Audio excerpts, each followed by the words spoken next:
Yeah, I'm Michael Garner, and I played Geoff Pearce, sometimes known as Poison Pearce, in London's Burning, I think from 1992 to 2002. So I think it was 10 series in all.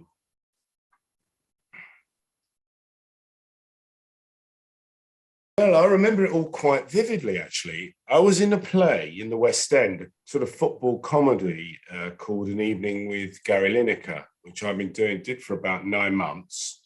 And literally a couple of days after it finished, I was called to go and have a meeting and read a script for this part in London's Burning. It turned out they've been trying to cast it for quite a while and already seen loads of actors.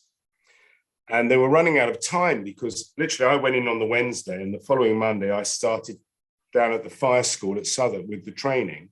And I think what Paul Knight told me afterwards was that they weren't sure what to do with the character because they created a character. They wanted a character that was difficult, created tension, created drama, upset people because that gives you kind of material.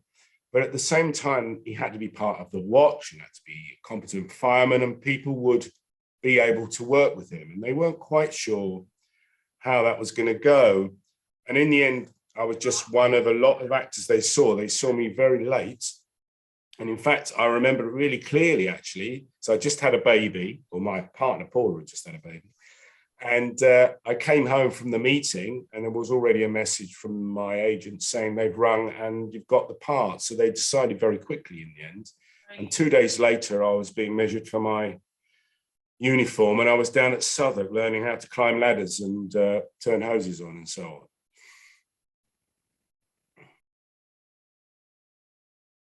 Actually, the training before I started at all was the best part of 2 weeks, 10 days to.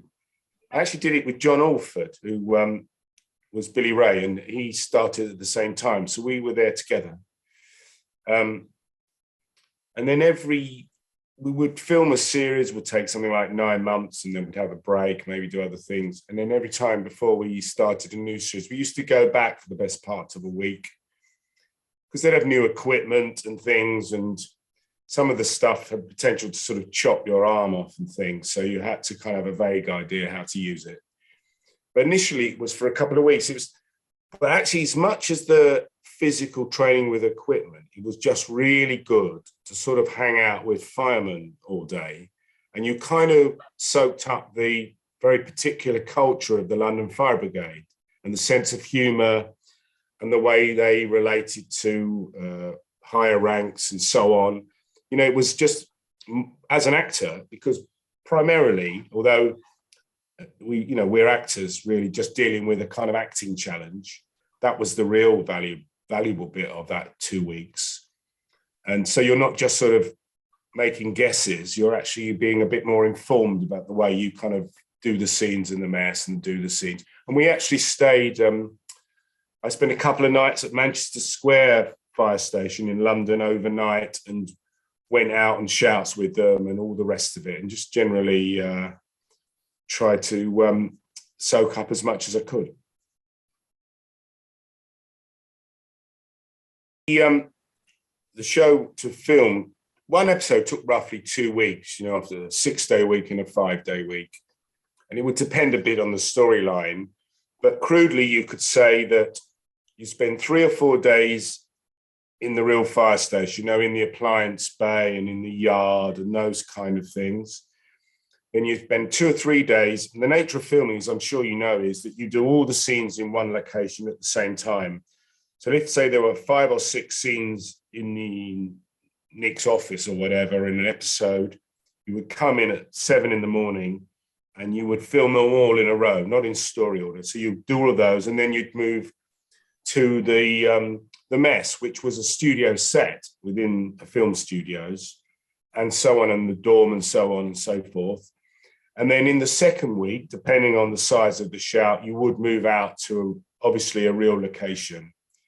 We filmed, over the years it changed. We filmed a lot at Woolwich in those days. It just ceased to be part of the MOD land.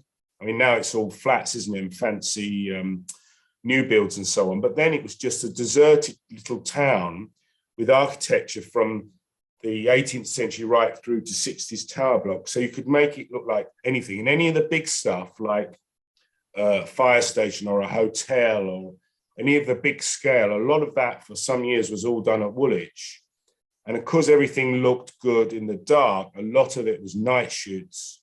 So you would sometimes enter a week of sleeping during the day and filming all nights and so on. But of course, you can't generalize because other locations, the big canister shout, which everyone remembers, where the canisters were flying through the air, that was actually in Lincolnshire somewhere in a sort of old RAF base where they had loads of houses they could make look like a kind of housing suburb of some sort. And so it varied, but generally in London, and generally in places that you were allowed to put flame bars in and abuse quite a lot. And there was a lot more of it then. I mean, the river, particularly along that part of London, has changed out of all recognition from even the 90s when we were filming Burning, you know, all along Shad Thames and all along there were old warehouses that no one was interested in. And now they're multi-million-pound flats, aren't they?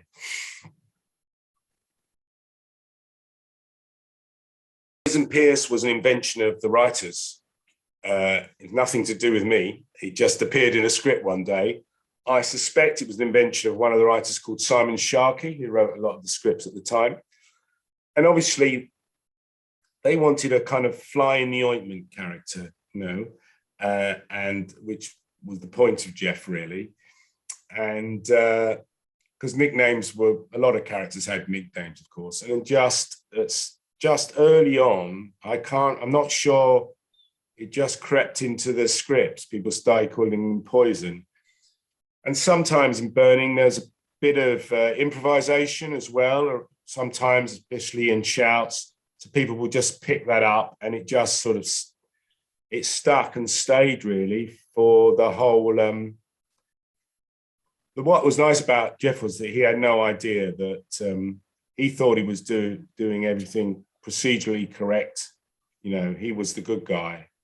You know, he didn't know really that that people felt so had such a low opinion of him at sometimes.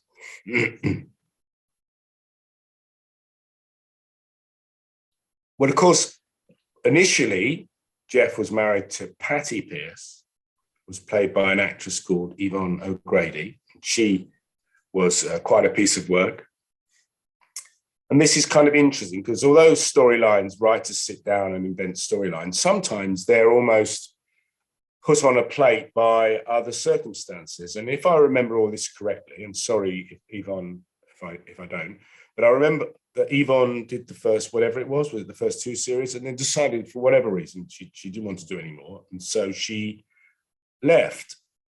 So when they sat down to write the next series, Geoff was on his own. So do you remember all those storylines about where's Patty gone and has he buried her in the garden? That's simply because there wasn't an actress anymore to be Patty. So that kind of created that storyline already. And that ran for a while, didn't it? And then, of course, there was Bruno the dog, who was his sort of surrogate partner. In that period of time, there was just one day, I think it was the appliances had new alarms fitted, and Fiona came along and fitted the alarms. You forgive me if it's 25 years ago. I don't remember it in great detail. And she was lovely, nice person. I thought really good actress and so on. But that was just that, you know, that could have been that. And it was 2 or 3 years later. And I think the consensus was that Geoff could not just sit and talk to his dog forever. You know, it would be good if he had a new partner. And I think someone just said, you know, remember Helen who played, she was great. And so she was written in. This is not in my control. You know, we do get kind of consulted a bit about storylines and other actors, but generally this is decisions that belong to the producers and so on. But I was pleased about that because I think Helen was great. And it was kind of, it's not a very easy character to find a wife for, because you're kind of struggling to find a woman who would tolerate him. But I think Helen somehow managed to pull that off.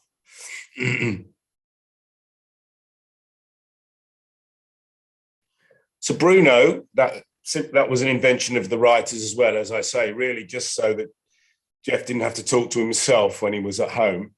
And I'm actually, honestly, not really a dog person, and often I've worked with dogs before on TV, and it can be a bit of a trial. You often have to like hold bits of sausage meat in your hand and things in order for them to come to you and look like they like you. But Bruno was lovely, actually, was really easy and brilliantly well trained by the lady whose name I'm afraid I can't remember now. He was great. But of course, the thing people that probably don't realize is you only use the dog when you can see the dog. So if you see any scenes where I'm kind of like looking down, lovingly talking to Bruno, I'm either talking to thin air or quite often to give me the right eye line. Mickey Boys, the props man, would be on his knees on the floor, like pretending to be a dog to give me something to relate to. But he was great. And I still get, people still ask me in the street, how's Bruno? Although I'm afraid he's no longer with us. For me to choose a favorite character from London's Burning is difficult, really, to say the least.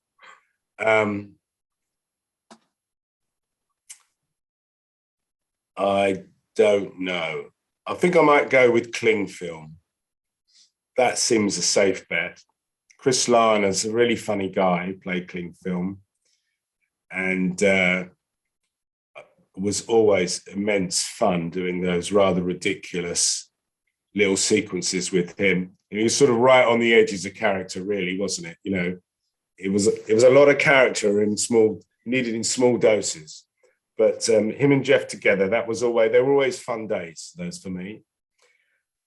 More generally, I don't know, when you're in something, you can't really see the wood for the trees, and so I'll leave it at that, I think. I'll be diplomatic.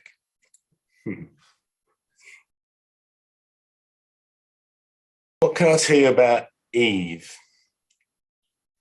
I don't know, really. I was never sure whether they should have a kid or not. I was never quite sure whether I could imagine Pearce as a father. But it was interesting to kind of go down that road with him. And I think the character, legitimately, as we all do, kind of changed. Once you saw him with a nice, pleasant wife and a baby daughter, he became something less challenging character, perhaps. More just the slightly odd bloke at work that is good at his job, but you wouldn't particularly want to go for a curry with after work kind of character, before Eve, I remember the wedding really clearly, which is strange. You remember some days, a beautiful, lovely sunny day and the helicopter and everyone dressed up. It's odd when you film a wedding like that on TV because it's just another scene, isn't it, really? It's no different. But oddly, it feels like you're at a wedding. And everyone before the day comes, asks you what you're wearing to the wedding and so on. It's kind of hilarious. So I love doing all that. And and of course, the first shots with Eve, she was only about, the real baby was only about 3 or 4 days old. I remember this tiny, tiny little thing. But I have 2 adult kids now, but my daughter, my second child, was born while I was filming London's Burning in 95. I literally leapt in a car and sped from the set to get to hospital in time to see her be born. So in fact, the whole of London's Burning as a memory is mixed up with my children being born and the first 10 years of their life. So it's a nice time for me.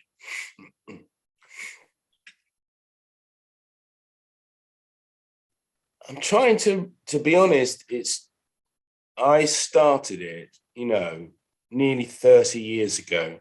And a lot of it now I can't remember. Or I remember little incidents and things rather than remembering whole storylines and so on and so forth. But I guess when Hallam died, that obviously is big emotional, strong narrative. You know, I remember it not enjoying is the right word, but that whole 5 or 6 episodes, lots going on for Pearce, stuff to act that you don't get, you know, every day in a London's Burning episode. So I suppose perhaps I remember that more clearly out of the kind of mists of time, and then a lot of the things I remember really clearly his fall and everything, because that was done on the night, not by Sean, it must be said, by a stuntman, but it was quite something, I tell you. And, you know, it's the middle of the night, you're in a massive old sugar factory somewhere in the middle of Leicestershire. And but I remember it really, I remember actually those few hours really clearly, and bringing him out on the stretcher and all that, oddly. But yeah, I think that one perhaps. And as I say, I really remember our wedding day as well, which is not really a storyline, but it's an event. But the other things, I can't, you probably could need to remind me what they were, some of them, I think.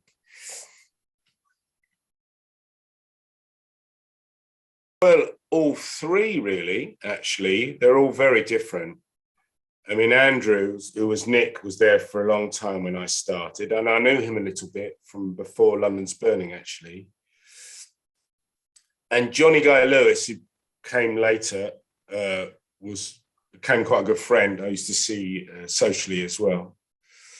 But although when you watch it, they have different ranks, as actors, you're just working with other actors, if that makes sense.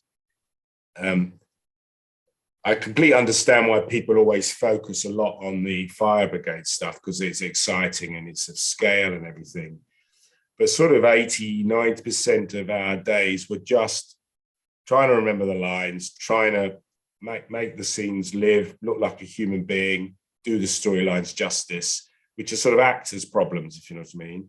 And so you never really thought about what rank or position, or, you know, it was just trying to make that moment in time on film live, really. That makes sense. Without, it sounds a bit pretentious, but, and the fire brigade thing is only like 5-10% of it, of the whole thing, really. If you think about them sitting around eating a meal or in an office, that's just about human interaction, really, isn't it? You know, which is the nuts and bolts of drama.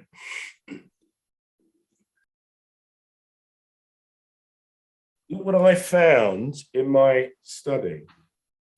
This on there. That's my helmet from the show. Well, you know, they got the new uniforms and they gave me that, and I brought it home when he was a sub officer. Sorry, carry on. Paul Knight, who was the producer, they wanted to make Pearce an outsider. And initially, I think they were going to make him a northerner, you know. But Paul Knight had spent some years in Bristol making Robin of Sherwood. Do you remember that TV series? And so as an homage to his time in Bristol, he decided to make the character from Bristol. Also more interesting because you don't see so many characters, which is why he was from the West Country. But you're right, he was a sub-officer. You remember it better than I do. He was a sub-officer, and he became a leading hand but eventually he did become a sub-officer again during the latter series, didn't he? Which is why his helmet has the 2 bars on it.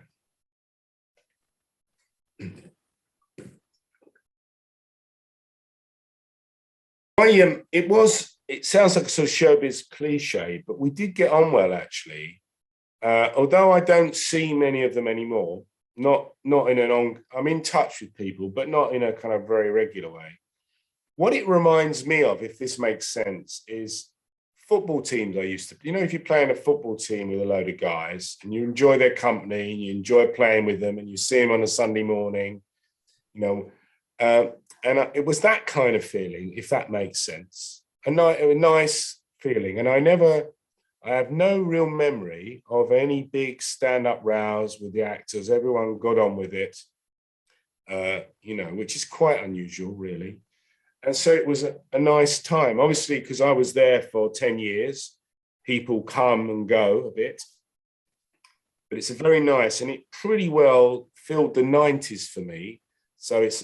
But although I don't want to kind of kill the magic, but it is a job, and you do the job as well as you can, and then you go home to your family and your real life, and then when it's over, you're sad, like anyone who leaves a job, not to see people anymore, but you move on. But it was a good time. Welcome, and I wish you well with your podcasts.